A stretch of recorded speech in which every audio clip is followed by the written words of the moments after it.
Vamos lá, galerinha. Parte 2 da videoaula sobre ligação gênica e mapa cromossômico. Na primeira videoaula, a gente teve os conceitos iniciais sobre esse assunto e agora a gente vai entrar na prática. A gente vai ver como que a gente calcula a taxa de recombinação com base em problemas que vocês vão encontrar por aí. E com certeza vai ter uma questão que eu vou resolver aqui nessa videoaula na prova 3. Então, muita concentração para entender os raciocínios, tá?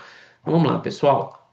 A gente viu na videoaula anterior que a taxa de recombinação entre dois genes que estão localizados no mesmo cromossomo homólogo, que é o que a gente chama de genes ligados, onde a segunda lei de Mendel não é válida, é dada pela soma total das porcentagens dos gametas recombinantes dos dois tipos, né?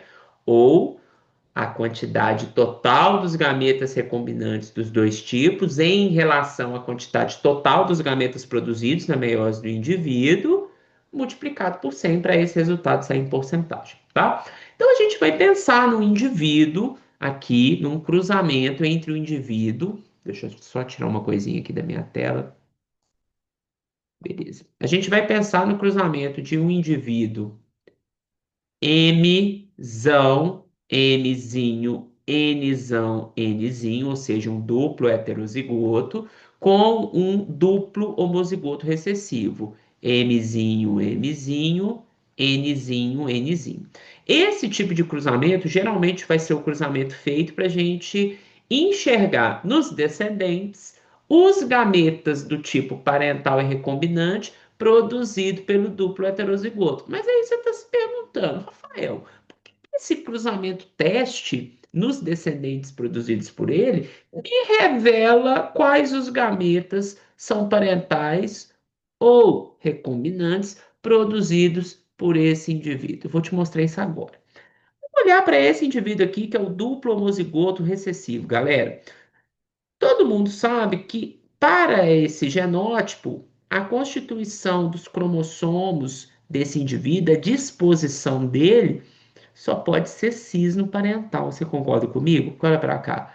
O Mzinho obrigatoriamente está ligado num Nzinho e o outro Mzinho obrigatoriamente está ligado num Nzinho. E mesmo que aconteça crossing over entre esses dois cromossomos que formam o par, o Mzinho continua ligado no Nzinho e o Mzinho no Nzinho.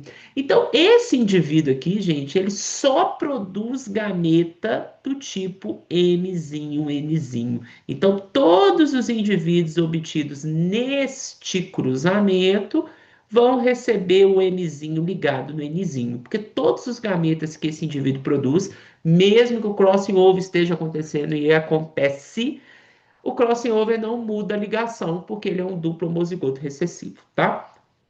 Agora, para o outro indivíduo, que é um duplo heterozigoto, a gente vai conseguir perceber que ele produz, como a gente viu na última videoaula, dois tipos de gameta com a disposição dos alelos dos dois genes parental e dois tipos de gameta com a disposição dos alelos dos dois genes do tipo recombinante.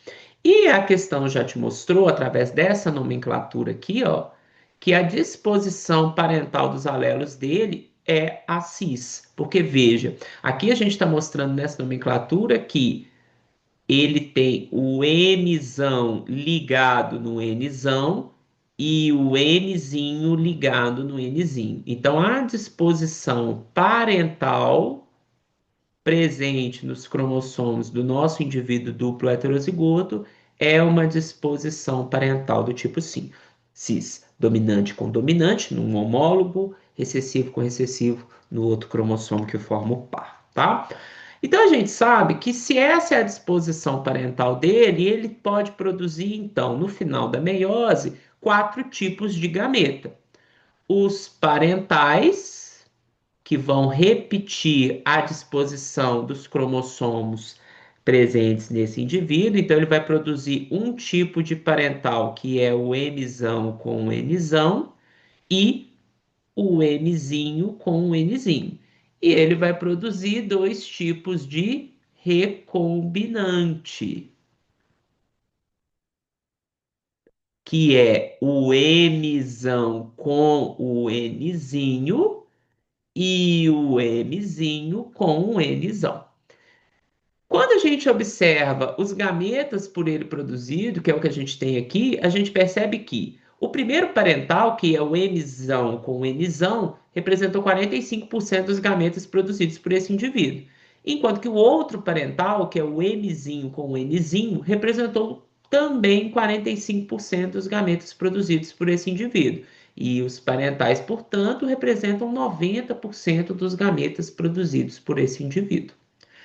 Os recombinantes, o Mzinho ligado no Nzinho, foi produzido em 5% dos gametas, e o Nzinho ligado no Nzão em 5% dos gametas. Então, os dois tipos de gameta recombinantes foram produzidos em 10% dos gametas. E aí você sabe, a taxa de recombinação é dada pela soma das porcentagens dos gametas recombinantes dos dois tipos. Somando os dois tipos aqui, a taxa de recombinação do indivíduo, ou seja, a taxa de recombinação do indivíduo Mzão, Mzinho, Nzão, Nzinho, foi de 10%, tá? Por que que eu usei essa questão aqui? Apesar dessa questão a gente ter conseguido calcular a taxa de recombinação pela porcentagem dos gametas produzidos, este tipo de cruzamento, ele te revela na prole a porcentagem de recombinação. Por quê? Prole aqui desse cruzamento vai representar 90% de indivíduos desse tipo, e olha o genótipo de cada um. Se esse gameta encontrar com o Mzinho, Nzinho desse daqui, vai gerar um indivíduo Mzão, Mzinho, Nzão, Nzinho. Se esse gameta fecundar um outro do outro indivíduo, que é sempre esse daqui, qual que é o indivíduo que a gente vai ter na prole? Mzinho, Mzinho, Nzinho, Nzinho. Se esse gameta fecundar um produzido por esse indivíduo, que é sempre desse aqui, qual que é o indivíduo da prole? Mzão, Mzinho, Nzinho, Nzinho. E se esse último gameta aqui fecundar um desse, que é sempre produzido pelo segundo indivíduo, a gente tem na prole Mzinho, Mzinho, Nzão, Nzinho. Então, esse tipo de cruzamento que a gente está vendo, que é do duplo heterozigoto com o duplo homozigoto recessivo, te revela na prole quais são os gametas produzidos pelo duplo heterozigoto. E aí a gente tem um indicativo indireto da taxa de recombinação desse indivíduo, mas é só nesse tipo de cruzamento, em que a gente cruza duplo heterozigoto com duplo homozigoto recessivo. Beleza? E para te mostrar que é esse tipo de situação que você vai encontrar, trouxe um problema aqui. A gente tem aqui a mesma estrutura, com o nosso famoso indivíduo Azão, Azinho, Bzão, Bzinho, com os genes A e B no mesmo cromossomo homólogo, então eles estão ligados, segundo a lei de Mendel não é válida, fazendo um cruzamento teste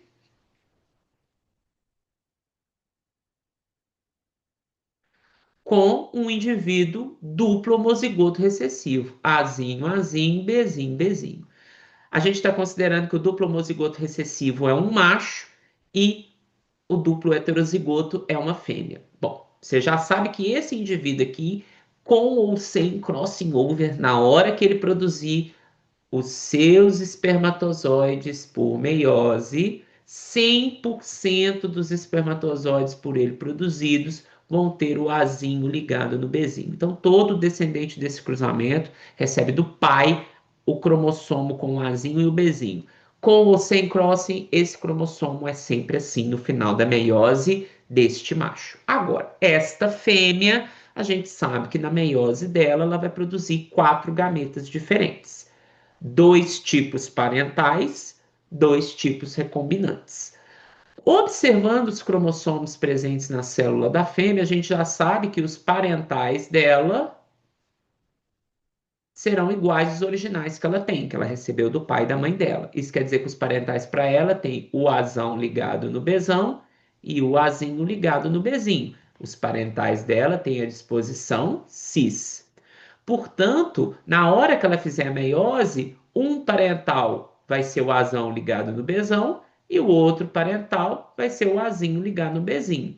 Enquanto que os gametas recombinantes vão ter Azão com Bzinho, esse é um tipo de gameta recombinante, e o Azinho com Bzão, o outro tipo de gameta recombinante.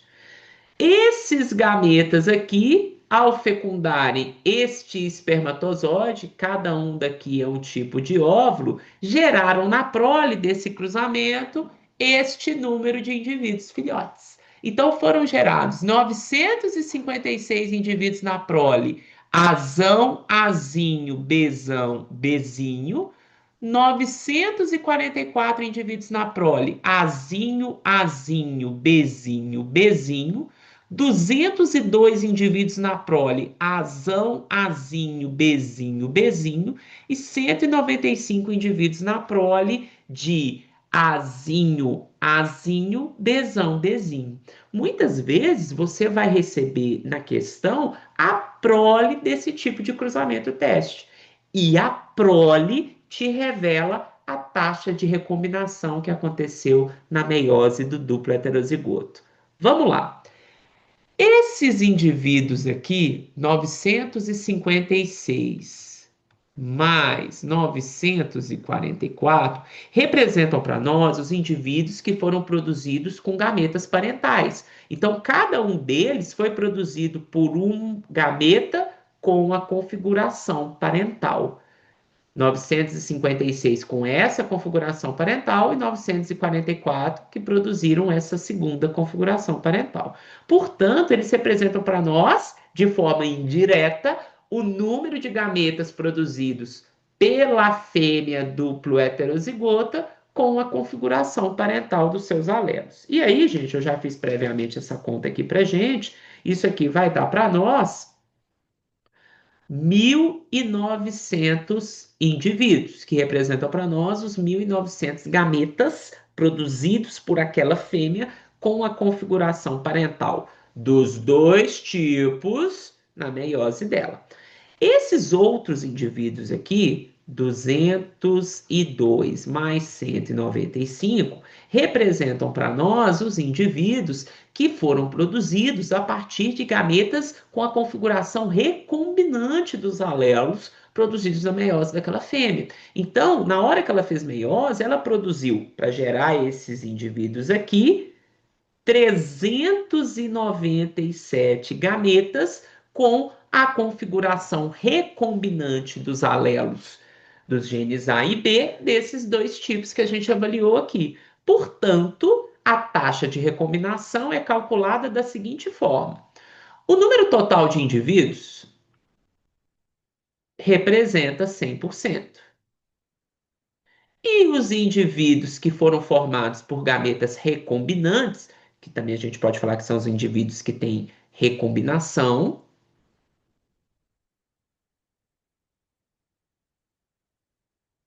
representam X%, que vai ser a nossa taxa de recombinação.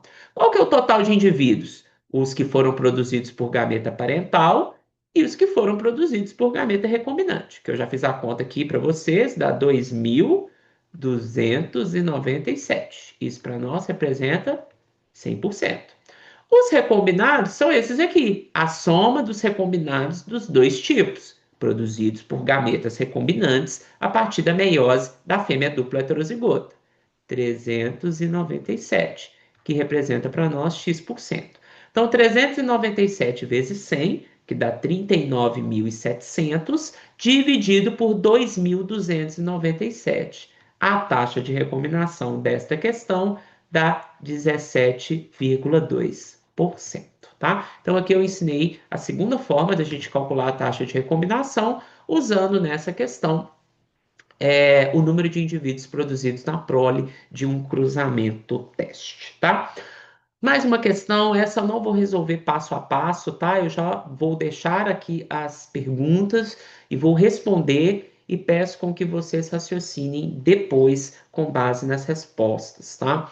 Então dá um pause na hora que eu mostrar o próximo slide, tenta resolver e depois você volta para ver se o seu raciocínio está correto, tá?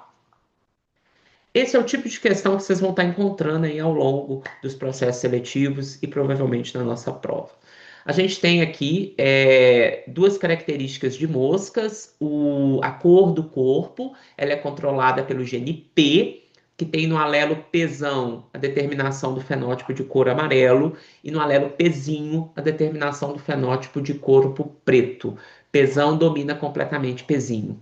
Também outra característica determinada por outro gene é o tipo de asa. O alelo Vzão determina a asa normal, que é essa grandona aqui, e o alelo Vzinho determina a asa vestigial, que é essa pequenininha. E também aqui no gene V a gente tem uma relação de dominância. O Vzão domina completamente o Vzinho. E o gene P e V estão no mesmo cromossomo. Eu já estou contando para vocês. Mas esta questão permite você concluir por que eles estão no mesmo cromossomo. Raciocina comigo. A gente pegou um indivíduo duplo homozigoto dominante, né? Pzão, Pzão, Vzão, Vzão, que tem corpo amarelo e asa normal, e cruzou com um indivíduo duplo homozigoto recessivo, Pzinho, Pzinho, Vzinho, Vzinho, que tem corpo preto e asa vestigial. Aqui, o único tipo de gameta produzido vai levar um alelo Pzão e um Vzão, independente se a segunda lei de Mendel é válida ou não, tá? E aqui, todos os gametas produzidos vão levar um alelo Pzinho e um Vzinho, independente se a segunda lei de Mendel é válida ou não. Por quê, Rafael? Porque lembre, o gameta sempre tem um alelo de cada gene. Então, 100% dos gametas desse indivíduo tem Pzão com Vzão e 100% dos gametas desse indivíduo tem Pzinho com Vzinho, independente da segunda lei ser válida ou não. Produzindo uma F1 com 100% dos indivíduos duplo heterozigoto. Pzão, Pzinho, Vzão, Vzinho. Como o Pzão domina o Pzinho, o corpo dessa mosquinha é amarelo. Como o Vzão domina o Vzinho, o corpo dessa mosquinha tem asa normal. E para a gente descobrir se os genes P e V estão ligados ou não, a gente faz aquele cruzamento teste que eu falei, que é cruzar com o duplo homozigoto recessivo. E, de novo, independente da segunda lei de Mendel ser válida ou não, esse indivíduo produz 100% dos gametas com um Pzinho e um Vzinho, tá?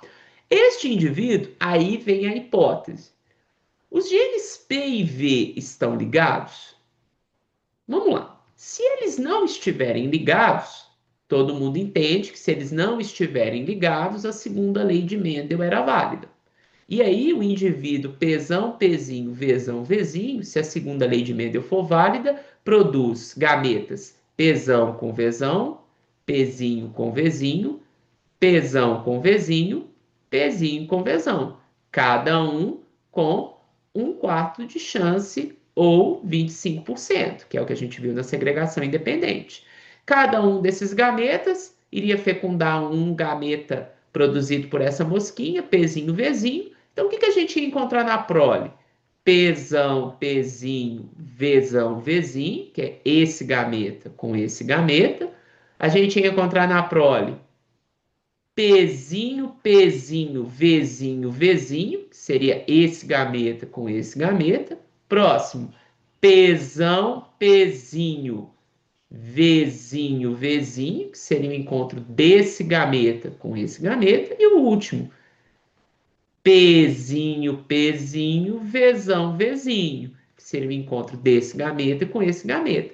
Se é um quarto de chance de produzir cada um desses gametas, um quarto de chance de encontrar cada um desses indivíduos na prole, ou 25%. A gente teria aqui asa, corpo amarelo, asa normal, corpo preto, asa vestigial, corpo amarelo, asa vestigial, corpo preto, asa normal. Nós não encontramos essa porcentagem na prole desse cruzamento. Veja que corpo amarelo, asa normal, 41,5%, corpo amarelo, asa vestigial, 8,5%, corpo preto, asa normal, 8,5% e corpo preto, asa vestigial, 41,5%. Isso indica para nós que os genes estão ligados, ou seja, segunda lei de Mendel não é válida. Se eles estão ligados, ocorre recombinação entre eles? Bom, se foram produzidos 4 tipos de indivíduo no cruzamento, alguns com maior porcentagem e outros com menor porcentagem, a gente indica que esses que foram mais abundantes foram produzidos pelos gametas produzidos por esse indivíduo duplo heterozigoto com a configuração parental, que são os gametas produzidos em maior quantidade pelo indivíduo duplo heterozigoto. Enquanto que esses aqui, ó, que foram produzidos em menor porcentagem no cruzamento, vêm de gametas do tipo recombinante, que são os gametas produzidos em menor quantidade pela meiose de qualquer indivíduo. E a gente já sabe, então, que o gameta recombinante produzido aqui é Pzão com Vzinho, e o gameta recombinante produzido aqui é o Pzinho com Vzão. E faz todo sentido, porque olha o gameta parental que veio do pai aqui, né, o azulzinho, e olha o gameta parental que veio da mãe, né? Então, o parental aqui, de fato, é Pzão com Vzão, e o outro parental é o Pzinho com Vzinho, reforçando que os parentais são sempre os mais abundantes e os recombinantes são os gametas sempre mais raros. E na letra número 3 aqui da questão, qual que é a taxa de recombinação? Soma da porcentagem dos gametas com a configuração dos alelos recombinantes. A gente sabe que esse gameta é com uma configuração recombinante, assim como esse, são sempre os dois tipos, gerando 8,5 com 8,5 dos indivíduos. Portanto, a taxa de recombinação dessa questão, ela é de, você já sabe, 17%. 8,5 com 8,5, 17%, tá, gente? Então, a ideia aqui dessa ligação é mais ou menos isso, tá? Bom, caminhando aqui para o finalzinho da nossa aula, a gente vai falar então do que são linkage ou grupos de ligação. Então, quando os genes estão no mesmo cromossomo, e eu já falei com vocês que o cromossomo representa uma longa fita de DNA, com vários genes, a gente tem no mesmo cromossomo genes que são ligados ou que apresentam ligação gênica, formando um grupo que a gente dá o nome de linkage, tá? Então, aqui nesse exemplo, a gente tem vários genes presentes nesse indivíduo, né? Lembrando que os dois aqui são homólogos entre si, e é sempre bom reforçar esse conceito, mesmos genes nas mesmas posições, mesma posição do centrômero, mesmo tamanho, um de origem paterna, um de origem materna. E esses dois aqui são homólogos entre si também, com as mesmas características, um de origem paterna e outro de origem materna.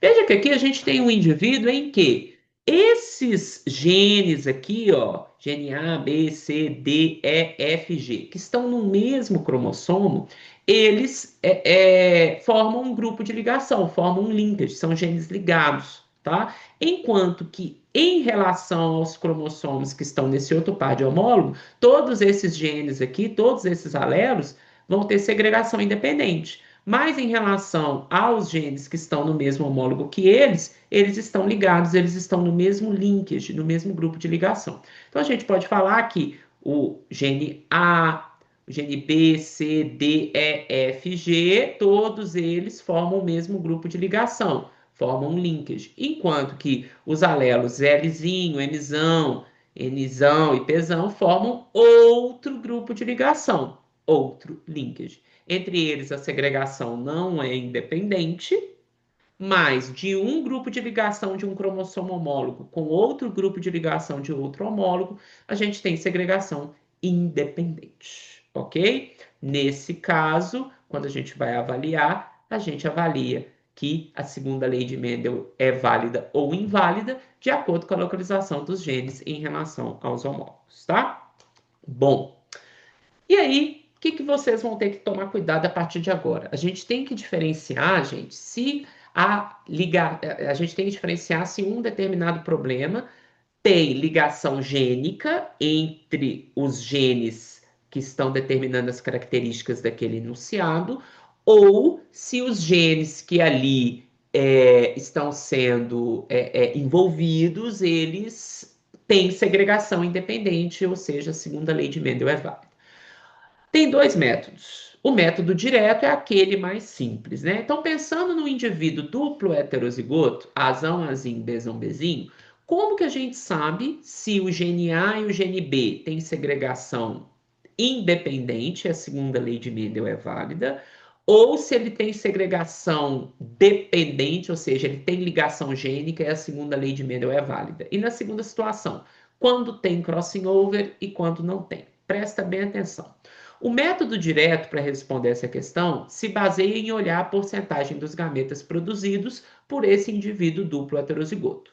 Se são produzidos quatro tipos diferentes de gameta, todos com a mesma proporção, 25% azão com bezão, 25% do azão com bezinho, 25% de azinho com bezão e 25% de azinho com bezinho, trata-se de segregação independente. Isso quer dizer que gene A e gene B estão em homólogos diferentes e a segunda lei é válida.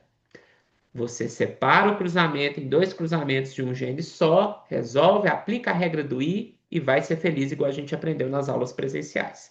Porém, se você observa que esse indivíduo, azão azinho, bezão bezinho, produz dois tipos de gameta, metade do azão com bezão e metade com azinho com bezinho, trata-se de um caso de ligação gênica, onde não teve crossing over. Então, a gente tem os gametas produzidos idênticos à configuração parental. O azão com o bezão em um cromossomo, o azinho com o bezinho em outro cromossomo do par de homólogos. Segunda lei não é válida e não teve recombinação nesse caso. Agora, se na hora de olhar os gametas produzidos pelo indivíduo azão azinho, bezão bezinho, foram encontrados quatro tipos de gameta, com proporções diferentes das esperadas pela segunda lei. Isso quer dizer, diferente de um quarto de cada tipo, trata-se de uma situação onde os genes estão ligados no mesmo homólogo e eles se recombinaram por ocorrência do crossing over na meiose. Então a gente tem o azão com o bezão, o azinho com o bezinho na configuração cis no parental, ou poderia ter azão com bezinho, azinho com bezão na configuração trans do parental. E aí, por que que aqui eu sei que o parental nessa situação tem que ter o azão com bezão? Porque o azão com bezão foi o gameta mais produzido, assim como o azinho com o bezinho.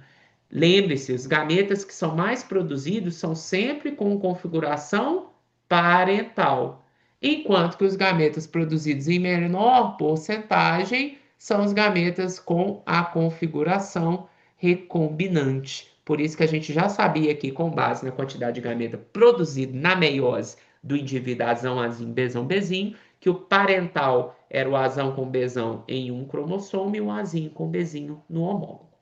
Ok, gente? Mas não é isso que vocês vão encontrar nas questões. Geralmente, como eu disse, a questão vai te dar um cruzamento deste indivíduo duplo heterozigoto com um homozigoto duplo recessivo. E aí você vai ter que aplicar o método indireto. O método indireto, para analisar se tem ligação gênica ou não entre dois genes, ele deve ser usado quando as proporções de gametas produzidos pelo duplo heterozigoto, olha para cá, não são fornecidas no enunciado da questão. Geralmente, essas questões envolvem aquele cruzamento teste do indivíduo duplo heterozigoto com um duplo recessivo, que a gente viu, produz só um tipo de gameta, esse daqui. Com base nas proporções da prole desse cruzamento, sejam elas genotípicas ou fenotípicas, que você sabe, com base na fenotípica, resgatar os genótipos que determinam aqueles fenótipos, você tem um indicativo indireto da quantidade de gametas produzidos pelo duplo heterozigoto. E com base na quantidade de gametas produzidos pelo duplo heterozigoto, voilá, você consegue identificar se tem ligação gênica ou se a segregação é independente. E se tiver ligação gênica, você consegue saber se teve ou não recombinação. E se tiver recombinação, você calcula a taxa de recombinação. Beleza? Bom, para encaminhar, para a gente concluir essa aula, agora a gente vai falar de mapa de ligação cromossômica. E aí, antes de eu falar do mapa de ligação, eu quero propor vocês de tentarem resolver esse problema, tá? A gente tem quatro cidades aqui mostradas ao longo de uma estrada: cidade A, B, C, Limeira, e depois a cidade D ao longo dessa rodovia aqui, tá? E essas cidades são Brasília, Uberlândia, São Paulo e Ribeirão Preto. tá? Elas estão ao longo dessa rodovia. E aqui ao lado a gente tem as distâncias entre cada uma dessas cidades mostradas em quilômetro. Dá um pause na videoaula agora e tenta me falar qual que é a cidade A, qual que é a cidade B, qual que é a cidade C e qual que é a cidade D. Pausa, raciocínio e tenta me falar. Tenho certeza que você parou um pouquinho para pensar e percebeu que aqui a gente vai usar um raciocínio muito interessante. Todo mundo concorda que a maior distância é entre a cidade A e a cidade D. E observando a tabela, essa maior distância é entre Brasília e São Paulo. Então, das duas, uma. Ou Brasília é A e São Paulo D, ou o contrário. São Paulo é A e Brasília é D. Mas a gente sabe que a cidade D é aquela que está próxima de Limeira. Então a gente tem que olhar qual que é a distância de São Paulo e Brasília até Limeira. De São Paulo, de Brasília até Limeira, são 865 quilômetros. Enquanto que de São Paulo a Limeira, a gente tem 153. E aí, de quebra, você já sabe. Aqui está São Paulo e aqui está Brasília.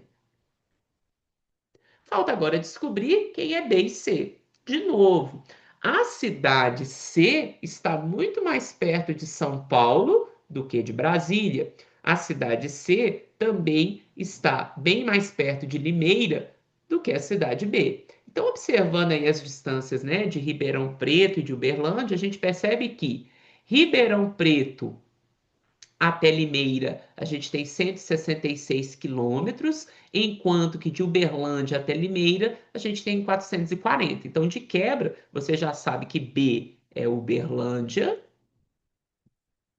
e que C é Ribeirão Preto, né? Mas também você percebe que Uberlândia está mais perto de Brasília, 425 quilômetros, enquanto que Uberlândia está mais distante de São Paulo, 593. E também Ribeirão Preto está mais perto de São Paulo, 319 quilômetros, e Ribeirão Preto está mais distante de Brasília, 699. Apesar disso aqui não ter nada a ver com genética, eu estou usando esse exemplo para introduzir o nosso último conceito dessa videoaula, que é o conceito de mapa de ligação cromossômico, tá? O que são os mapas de ligação cromossômico? Nós vamos usar esse mesmo raciocínio, gente. Acompanhei. O mapa de ligação cromossômico, gente, são diagramas que nós geneticistas criamos para mostrar a localização dos genes ligados dentro de um mesmo cromossomo. E a gente se baseia para construir os mapas de ligação cromossômico na taxa de recombinação entre os genes. Olha que doido. A gente sabe que quanto mais longe os genes estão em um cromossomo, maior é o número de pontos possíveis entre eles aonde acontece um crossing over, ou melhor, onde pode acontecer um crossing over. Então, quanto mais longe dois genes estão em um cromossomo, a gente sabe que entre eles a taxa de recombinação vai ser maior. Porém, quanto mais pertinho eles estão no cromossomo, existem menos pontos onde o crossing over pode acontecer. E, por consequência, a taxa de recombinação de dois genes muito próximos, ela vai ser menor. Então, como a gente usou o quilômetro lá para a gente saber as distâncias das cidades, a gente vai usar aqui a taxa de recombinação entre os genes para saber a localização deles em um cromossomo. E é esse o princípio da construção dos mapas de ligação cromossômico na genética, tá? Então, aqui a gente tem um cromossomo mostrando três genes, o gene A, B e C, nesse homólogo aqui do par, com todos com alelo dominante. A gente sabe que entre o gene A e o gene B, existe um menor número de pontos para acontecer crossing over. Então, portanto, entre eles, a gente vai encontrar uma taxa de recombinação menor. Entre o gene A e o gene C, existe um maior número de pontos para que aconteça a recombinação entre esses dois alelos desses genes. Portanto, uma taxa de recombinação maior vai ser encontrada. Ok? E aí, pessoal, a gente tem a seguinte situação. A unidade para a construção dos mapas de ligação cromossômica é unidade de recombinação, o R, mas também em homenagem ao cientista que foi o Morgan, que percebeu essa relação entre a taxa de recombinação e a distância dos genes nos cromossomos, a gente também chama as unidades de mapa de ligação de centimorgan, fazendo uma alusão aí ao centímetro, né, da distância que a gente tem na unidade, no Sistema Internacional de Medidas Métricas, né? Mas aí fazendo uma alusão ao centimorgan, que é a distância em unidades de mapa no sistema de mapas de ligação dos genes nos cromossomos. Então, nossos mapas de cromossomo são construídos com base nessa unidade de recombinação ou unidade de mapa, que é a mesma coisa de centimorgan. E aí a gente tem a definição que uma unidade de mapa ou uma unidade de recombinação equivale a 1% de recombinação entre dois genes, que equivale a 1 centimorgan. E as taxas de recombinação vocês aprenderam ao longo dessas videoaulas como que a gente calcula. Então, com base em vários cruzamentos testes, a gente percebe que entre o gene A e o gene B, a gente tem 19% de recombinação, ou seja, 19 centimórgãos. Entre o gene A e o gene C, a gente tem 2% de recombinação, 2 centimórgãos. E entre o gene B e o gene C, a gente tem 17% de recombinação, 17 centimórgãos. Dá uma pausa, faz o desenho do cromossomo e me fala. O gene A está perto de quem? O gene A está longe de quem? O gene do meio está mais perto de quem? E mais distante de quem? Com base nesses valores. É o mesmo raciocínio lá da estradinha conectando Brasília com São Paulo. Voltou? Você já sabe, né? Então, o que a gente sabe é que o gene A e o gene B estão distantes do cromossomo, porque a taxa de recombinação deles é maior, então a gente tem uma maior distância no mapa, de 19 centimórgãos. O gene A e o gene C estão bem próximos, porque a taxa de recombinação deles é muito pequena, então a gente tem 2 centimorgas entre eles. E o gene B e C estão relativamente distantes, porque eles têm 17% de recombinação. Então a taxa aqui, a distância entre eles é de 17 centimorgas. Então a gente tem que a distância 3 entre A e C é aproximadamente a soma da distância 1 e da distância 2. Tranquilo? Para encerrar essa videoaula e você ter certeza que entendeu tudo de mapa ligação de cromossomos, a gente tem essa questãozinha aqui. Eu tenho duas células, né? A célula 1, que a gente tem essa distância entre os alelos Azão e Bzão em disposição cis, e Azinho e Bzinho também em disposição cis. E na célula 2 a gente tem uma outra situação com essa distância entre o Azão e o Bzão e essa distância entre o Azinho e o Bzinho, também aqui na configuração cis. Em qual célula haverá uma menor taxa de recombinação, galera?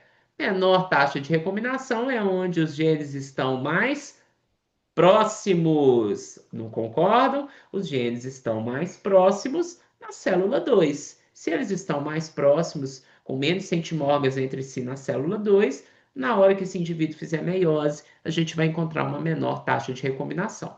Agora, se a gente sabe que essa aqui é a configuração parental, qual das células, para os dois, né? Qual das células a porcentagem de gametas com essa configuração deverá ser maior? Se essa é uma configuração parental, né? Aqui também.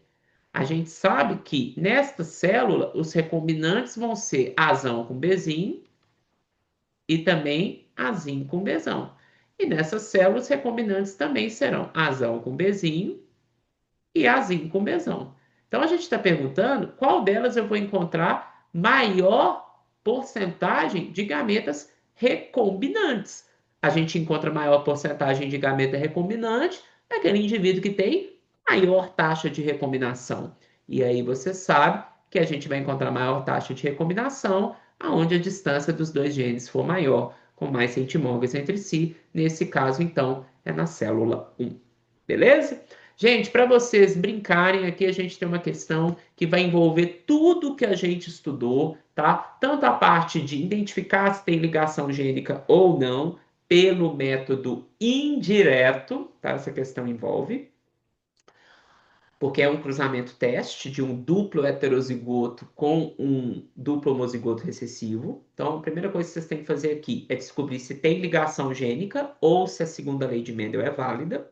Depois de descobrir, é descobrir se no caso da ligação gênica existir, se houve recombinação ou não, e depois fazer o mapeamento dos genes e dar aí a distância entre eles em unidades de mapa ou unidades de recombinação. Não vou resolver, tá? Mas vou contar para vocês que a alternativa correta é a letra D, tá? E com isso a gente encerra essa última videoaula, encerramos o conteúdo de genética. Vai ter uma questão sobre esse assunto na prova 3 e eu espero que vocês tenham gostado desse conteúdo. A gente encerra com chave de ouro. É a primeira vez que eu faço esse conteúdo das minhas turmas, então estou muito satisfeito. E a gente segue depois do recesso, né? Com o conteúdo de evolução, que é um dos conteúdos que unificam a biologia como um todo, tá? Não deixem de revisar esses conteúdos, fazer a lista de exercício e irem preparados para a nossa prova 3. Um grande abraço para vocês, bons estudos para todos.